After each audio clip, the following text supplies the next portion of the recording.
Il a parfaitement raison. Alors ça va faire sourire parce qu'il donne plein d'exemples, il balance un peu à la volée quand il parle de Salma Hayek, mais en fait... On l'a pas attendu pour parler de Salma Hayek. Ouais, c'est ça. Mais en fait, c'est un petit peu comme quand à Saint-Étienne, des investisseurs s'étaient dit on ramènera Timothée Chalamet une fois par an. C'est du marketing un peu de base. Si tu as un people qui est connu, tu le fais venir, ça attire d'autres gens. Ça fait parler, ça brasse. En fait, il brasse plein d'idées. Alors, ça peut paraître parfois un petit peu convenu, un peu ridicule, comme ça et tout. Mais sur le fond, la Ligue 1 n'a jamais su se vendre. C'est hallucinant comme ce championnat ne sait pas la Formule 1. La Formule 1, c'est un exemple.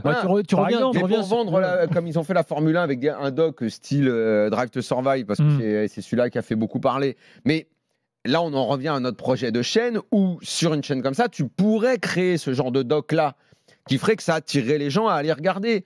Tu ferais des tarifs, on en reparlera cette semaine, mais un peu modulables en fonction de ce que tu achètes comme produit.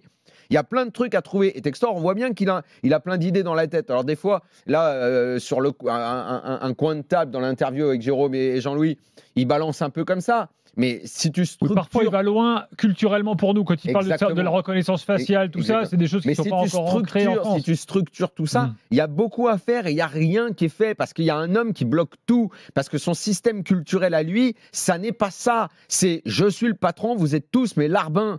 Et le patron de la LFP, tant que ce sera Vincent Labrune, nous serons morts. C'est fini. C'est d'autant plus étonnant parce que c'est là où on voit que la politique a tout gangréné. C'est que Labrune, pour bien le connaître, et il a été, je pense qu'il ne l'est plus pour des raisons de conflit d'intérêts, mais enfin, en tout cas, actionnaire d'une société de production que je connais bien avec Eric Anzo, qui faisait justement Black Dynamite, qui faisait beaucoup des films et des documentaires. C'est-à-dire que c'est un homme d'image, au contraire, Labrune. C'est-à-dire que sur ce sujet-là, précisément, il est capable de comprendre. Il est capable de comprendre, et je pense qu'il est même d'accord avec ça. Rien, il ne comprend que ce que dit Nasser. Oui, surtout, il pense que au business.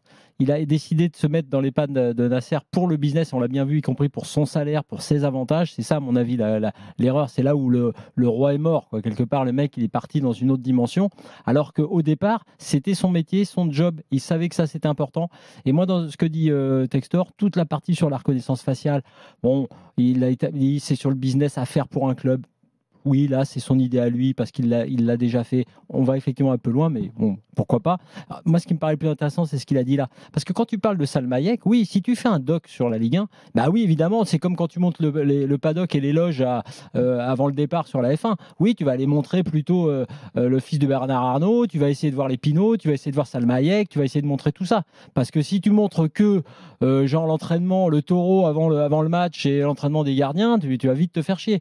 Mais des personnages, il y en a. Et pour info d'ailleurs, dans Drive to Survive, tu suis aussi des écuries secondaires. C'est-à-dire que tu n'es pas forcément obligé d'aller voir le PSG. Parce que tu as des histoires qui sont bien également. Tu veux des personnages. Même en Ligue 2 et tout. Rappelons quand même que sur les 10 dernières années, l'un des docs qui a été fait, qui a intéressé le plus de gens, c'était sur une équipe dont tout le monde se caguait jusque-là, Sunderland. Sunderland, oui, bien sûr. Rappelons quand même cette histoire pour ceux qui n'ont pas vu ce doc-là. Bon.